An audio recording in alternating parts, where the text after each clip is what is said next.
एक पंडित जी प्रतिदिन रानी को कथा सुनाने महल में जाया करते थे। कथा के अंत में प्रतिदिन कहते कि राम सुमर ले तो बंधन छूटे। कई दिन कथा सुनने के पश्चात एक दिन पिंजरे में बंद तोता बोला, यूं मत कहो रे पंडित झूठे।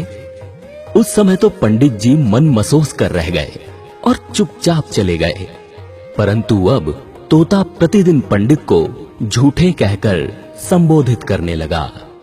पंडित जी को मन में क्रोध आता कि ये सब क्या सोचेंगे, रानी क्या सोचेगी।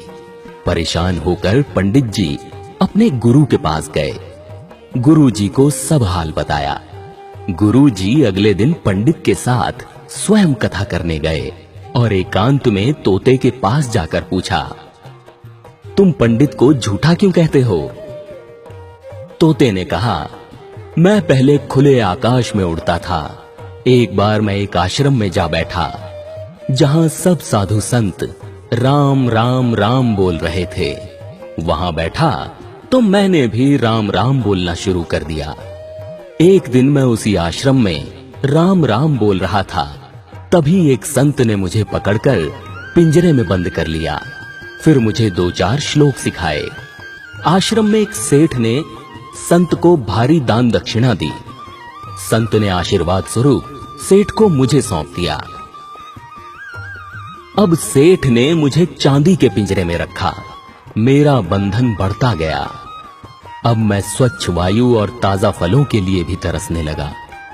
निकलने की कोई संभावना न रही। एक दिन उस सेठ ने राजा से अपना काम निकलवाने के लिए उपहार स्वरूप मुझे राजा को दे दिया। राजा ने खुशी खुशी मुझे ले लिया, क्योंकि मैं राम राम और श्लोक बोलता था। रानी धार्मिक प्रवृत्ति की है, तो राजा ने मुझे रानी को दे दिया। रानी ने सोने का पिंजरा बनवा दिया और खाने में हमेशा मेवे और अन्य कीमती भोज्य पदार्थ ही मिलते हैं।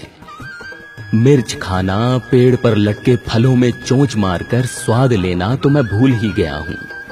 अपनी मर्जी से चहकना भूल गया हूं। अब मैं कैसे कहूं कि राम राम कहें तो बंधन छूटे।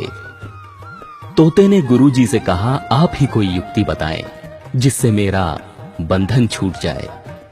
गुरुजी बोले, आज तुम खाकर थोड़ी देर बाद चुपचाप पड़ जाओ, हिलना भी नहीं। हिलाया जाए तो भी मरणासन्न अवस्था में पड़े रहना। तोते ने ऐसा ही किया।